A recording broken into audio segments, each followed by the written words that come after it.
Presidential electors are gathering today to formalize President-elect Trump's victory over Vice President Harris in the 2024 election.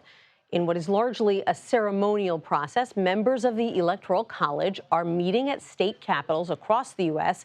to cast their electoral votes. Harris will officially announce the winner of the election on January 6th, not because she lost, but because she's vice president, when Congress meets in a joint session that is always overseen by the vice president in order to count these votes. Let's bring in David Becker to discuss this. He is a CBS News election law expert and political contributor. He is also the executive director of the Center for Election Innovation and Research. David, it is great to see you.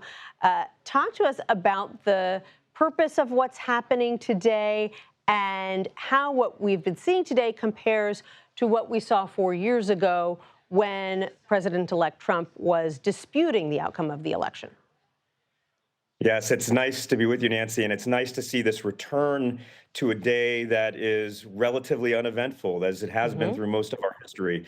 This is the Electoral College is the result of a compromise that it was established at the very beginning of the Republic well over 200 years ago, where instead of having the people directly elect the president, the states had electors that represented them that cast their ballots for the president. And for most of our history, those electors were elected by virtue of the popular vote in each of those states. There's a couple of states that assign them by congressional district, Nebraska and Maine, but almost all of the states do it by popular vote in those states. And those electors are equal to the number of members of the House of Representatives plus 2 senators. DC gets 3 electoral votes in addition. And after the votes in all of the states had been counted and recounted and audited, verified by courts, certified by election officials, which they were in 2020 and they were once again in 2024, then the electors are ascertained. That happened by a deadline of last week, December 11th.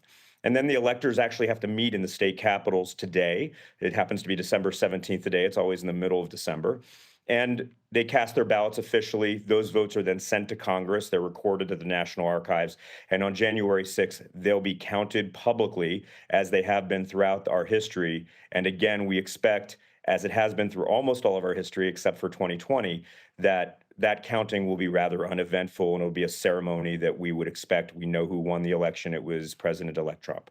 Right. I think that's the big news today, is that there was no big news, that everything kind of went smoothly. Things are expected to go smoothly on January 6th. Is that due in part to the fact that Congress has actually passed legislation since last January 6th, back in 2021, to ensure that things would go off without a hitch? Yeah, the Congress passed the Electoral Count Reform Act in between the 2020 and 2024 elections, and that strengthened some of the guardrails around this process, which was very important.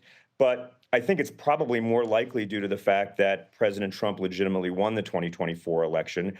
If he had lost, we don't know whether there would have been widespread efforts to undermine that victory. As in 2020 and in 2024, those results were confirmed and verified through multiple proceedings. There was not as much litigation this time around because we knew the results.